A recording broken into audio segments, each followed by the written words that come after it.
I saw general agreement. I would like to ask the member to proceed.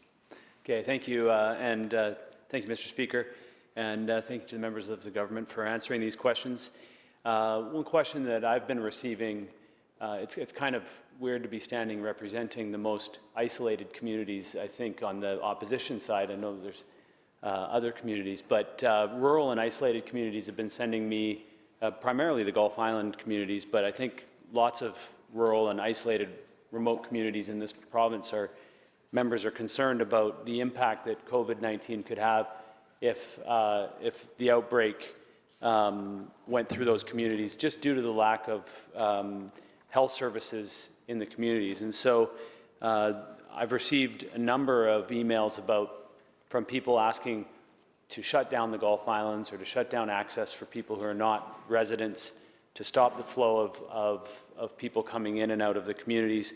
And so I just wanted the opportunity to ask the Minister of Health, has the ministry considered restricting access to isolated, rural and at-risk communities that in a way that will allow them to continue to receive goods that sustain themselves, but also that may stop the spread into those communities? And if it does, if an outbreak does happen in a small community in British Columbia, do we have the adequate infrastructure in place to address those? Minister of Health. Well, thank you, Honourable Speaker, and thank you to the member for the question. I think the first thing to say is that every health authority, from the Northern Health Authority, which represents many isolated communities, to the Vancouver Coastal Health Authority, has an emergency operations center. And certainly in the north and in the interior, on Vancouver Island and others, these issues of isolated communities are fundamental to the work that we're preparing and doing.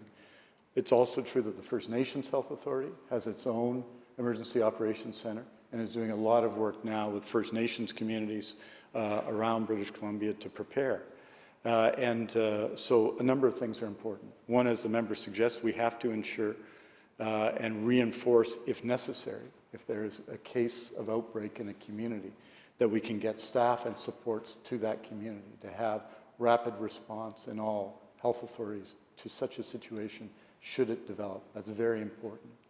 I think, secondly, that we have community plans in those communities and we work with community leaders to develop those plans is very important, is an essential and fundamental to what we are trying to do.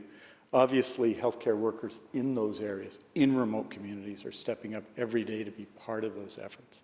To date, and this has been our expectation up to now, the greatest majority of the cases are in the Vancouver Coastal and Fraser Health Authorities in large metropolitan areas. But like other areas we've talked of and communities of people we've talked of today, isolated communities can be very vulnerable, and we are working and making sure through both First Nations health authorities and the other health authorities that they're supported in this period. And I think it brings us to the fundamental question that everyone in British Columbia has to recognize right now. No matter where you live, whether it's in Alert Bay or it's in Abbotsford, whether it's in Vanderhoof or Vancouver, you can catch COVID-19 wherever you are, no matter what your age. If you're a teenager or you're 60, you can pass on COVID-19.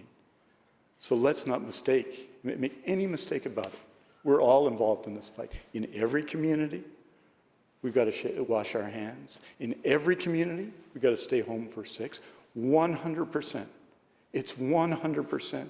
When the provincial health officer makes an order or makes a proposal, it's 100% right now.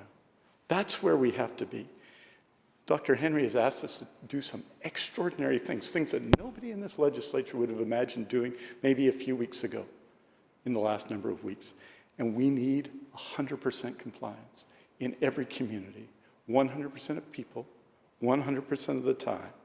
In this fight against COVID-19, the government, all of us here, but also every person in BC has to be 100% all in.